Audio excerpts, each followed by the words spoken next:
And lastly, we're gonna have a look on our vertical circular motion. Okay, the concept is really simple. Let's look on question 5 and as well question 13. So we're gonna discuss this concept and then you're gonna get it very well. So you have a person that is moving in a vertical motion where you have a bucket. The bucket is here, and then remember in the bucket, what do you have in the bucket? You have water. Okay? So let's have a look. They say a student is swinging a bucket water in a vertical motion, circle. As I told you, you need to pick the words, and then the word here is vertical. So remember, you're dealing with a vertical motion, so you need to deal with them with a vertical motion. Okay? And then they say if the distance from the shoulder to her, from the shoulder to where he is, this is the radius. Automatically, our radius will be equal to 1 meter. Okay? And then they say in the problem as well that what is the minimum speed required to keep the water in the bucket? Okay? On the top. On the top. By the moment they say top, so you know that on the top you want to have the net force that is going down and then as well the weight here. Okay? So let's see the problem. But they say the minimum force to keep it. Okay? So which means, first of all, we are going to negligate. Because they say, what is the minimum speed required to keep the bucket coming out of the bucket at the top? So at the top, in order for this water to be kept inside here, which means there won't be any net force. Okay? So we're going to have the mass G, which will be equal to the centripetal force. It's going to be equal to mass, the velocity squared over R. So ignore the net force. Why? Because remember, this water needs to be kept in the water. There won't be any net force. The net force always goes against it. Can you see that? And then automatically, if you come here, you substitute, you cancel that. And then therefore, our velocity will be given by the roots of JR. So if you substitute the value, you're going to get 3.1 as the speed. Okay? And then they said the next question now we must calculate what is the centripetal force.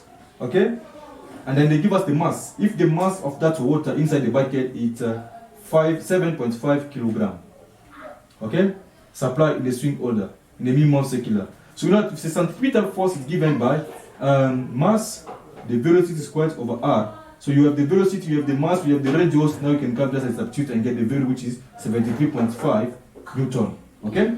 So we're going to have a look on as well on question 13 and see what happened. Question 13. Now let's have a look on question 9, because question 9 is really interesting as well. Okay? So question 9, we're still on the same concept. I'm just going to keep it the way it is. They say in question 9, a 60 kilogram Glinda pillow traveling on a specific speed. So they give us the mass. The mass is 60 kilogram, and as well the speed is 40 meters per second, and as well it turns, okay, inside the vertical loop. Inside the vertical loop, and it states a net force. They give us our net force, which is 350 Newton, and as well where they say on the top, they say on the top. Automatically keep on the top.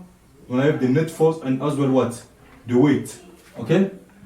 And what happened? And then they say what must be the radius of the loop under this condition. So we are looking for the radius.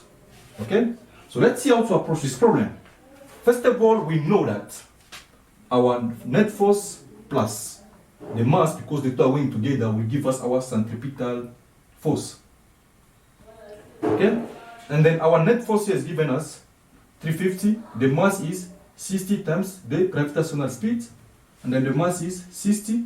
Remember, the speed was given as well, which is 40 squared divided by the radius. The radius is the unknown. So you can get the radius, and it's going to be 102 point something meter. But in your textbook, they round it. Okay?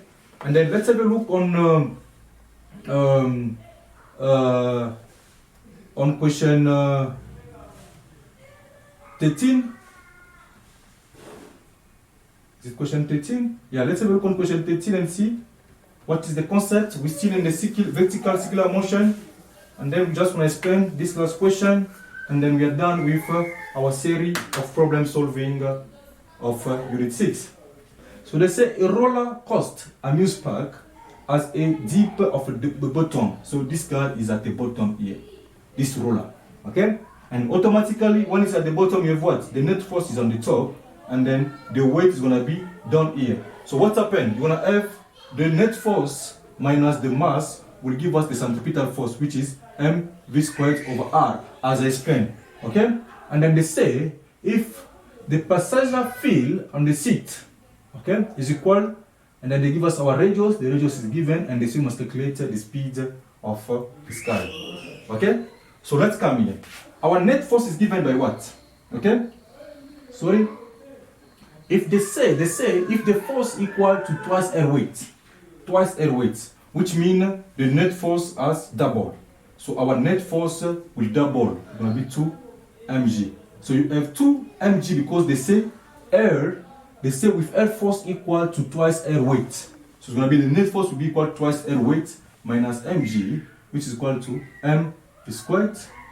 You take your mass g out, and then you have 2 minus 1, which is equal to mass v squared over r. This cancel that, and then you're gonna have here a 1. G is gonna be equal to v squared over r, and as well the unknown we are looking here is what? The speed. The speed will give given by gr, and then if you do mathematics, you're gonna get a 14 point something meter per second. So that's it. So you can say the concept is the same. You just need to identify what is it, top, bottom, left, or right, and that's it.